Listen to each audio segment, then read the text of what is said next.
Praise God. God bless you po.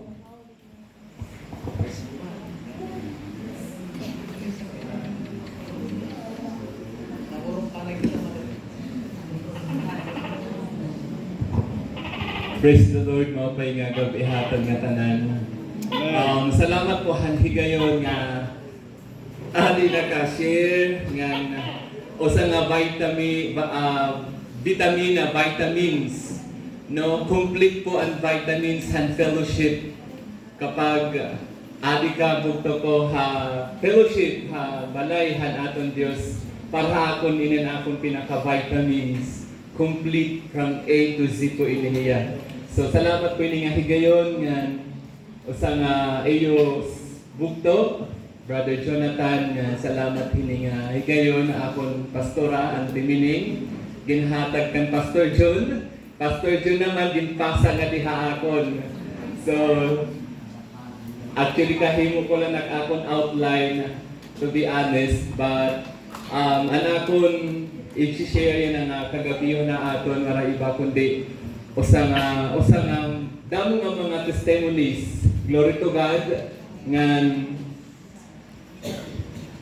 karaya ko lang maghataghin kalipay haton Ginoo pinagin sa nga testimony nga nakadtok ha may border han Gaza ha Israel ngan anakon manggod declaration hadto na sa ringak na Lord even just 10 souls ang kabalyo hining akon kinabuhi.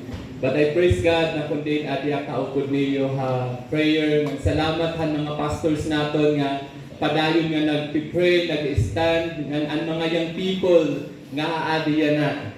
Amen. Hallelujah. So thank you Lord. Hindi nga higayon nabatan ko naton anaton mga pastor si Pastor Noiva nag-share about prayer na kundiin po ini ang aton pinaka maupay himoon as our preparation. The preparation po is kailangan naton ang first letter at preparation is an P and prayer man God.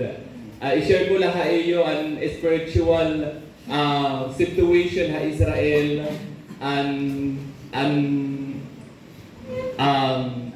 hallelujah ang mga LGBT no mga mason ngan ang durudilain nga mga organization na against kan Lord. Nagkamay-ada hirahin meeting ha Israel na kundiin ko mga kabugtuan ni share ko ha aton nga tanan para aware po kita. Ngan anon aton hihimuon, anon aton respond hini nga ginhimuan kaaway naton.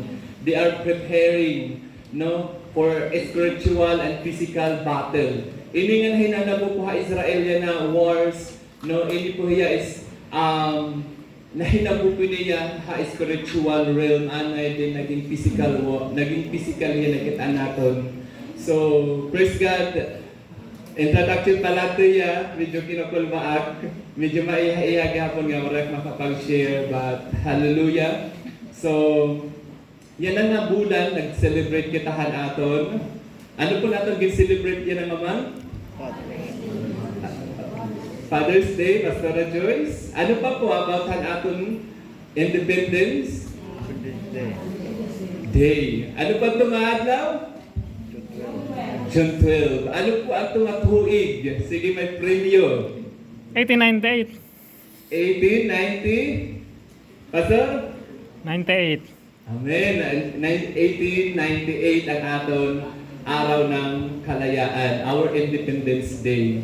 So, yan na po nga kagabihon kami, tugutak na yung mag-share about hanaton kalayaan, about liberty, our freedom. No? As a born-again Christian, una mga kaaway kitahan Diyos sa nakadakita kalibutan. Ang akong life testimony, permi ko ni share nga military noon, beauty queen noon, military na ngayon. So nga maarang kaman akong life testimony. So usa ka tema nga ihatag ko po aton nga tanan to honor our pastors po na adi. Salamat kini nga higayon ngan usa ka tema na ihatag ko aton nga tanan, the divine exchange that brings us liberty. The divine exchange. Kita nga tanan mga kabugtuan No? Halidahan wala pakita kan aton makalarahon nga Dios. So ganhan akong kinabuhi. No bago na restore ang akong life. Nahinumduma kan akong han akong comeback kan Lord April 9, 2014. Na kundi ang akong life grabe po. But I praise God kay ang divine na exchange ni Lord that brings no naghatag na akong kadaugan, freedom, the divine exchange that brings us liberty. Hiniya na nga bulan na celebrate kitahan atong Independence Day. Ika 126 years ang atong Independence Day. 1898 po ang atong Independence Day. Ang atong freedom, ang atong liberty. But this time, ini na atong divine exchange that brings us liberty. Naghatag na aton that brings liberty, no? Ang ginhimo ni Ginoong Hesus sa aton. So, pwede makaaro po back up ha, Isaiah, nakon po verse, ada po Isaiah 53, 1 to 12. Habugos po na chapter. Amen. Hallelujah. So, praise the Lord. Nanibag ula po ako. Hallelujah. So, bago nga tanan mag-pray kita. Hallelujah. Father, we thank you, Lord. Hindi nga higayon. Salamat po, Panginoon, na kailanman, O Diyos, hindi ka nagbago, hindi ka nagkulang. At salamat sa iyong mga salita, Panginoon. Lord, I humble myself before you, Lord. I am nothing without you. And thank you for this privilege, Panginoon, to share your word. The divine exchange, Panginoon, that brings us liberty, Panginoon. Naghatag-amon ng kadaugan, freedom, Panginoon, na kundiin, Lord, anuman ng mga legal right and kaaway ang kinabuhi. We have already, Lord, the freedom in you, our King, our Yeshua. Lord, we thank you, we bless your name, and may your word, Panginoon, gives us, Lord, strength. May your word become flesh, Panginoon. Hallelujah, in Jesus' name, amen. In Isaiah 53 po, praise God. In Isaiah 53:1,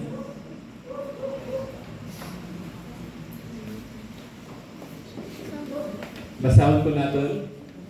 And one who has believed our report, and to whom has the arm of the Lord been revealed. For he shall grow up before him as a tender plant, and as a root out of dry ground. He has no form or comeliness. And when we see him, there is no beauty that we should desire him. He is despised and rejected by men, a man of sorrows and acquainted with grief, and we hid, as it were, our faces from him. He was despised, and we did not esteem him. Surely he has borne our griefs and carried our sorrows. Yet we esteemed him stricken, smitten by God, and afflicted. But he was wounded for our transgressions. He was bruised for our iniquities. That the chastisement for our peace was upon him, and by his stripes we are healed. Amen. All we like sheep have gone astray. We have torn everyone to his own way, and the Lord has laid on him the iniquity of us all. He was oppressed and he was afflicted, yet he opened not his mouth. He was led as a lamb to the slaughter, and as a sheep before its shearers is silent, so he opened not his mouth.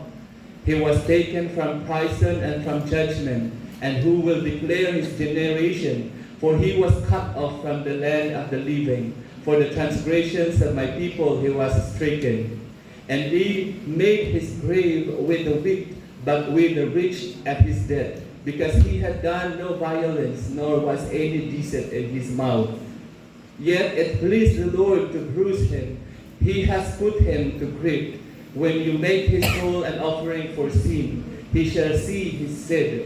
He shall prolong his days, and the pleasure of the Lord shall prosper in his land.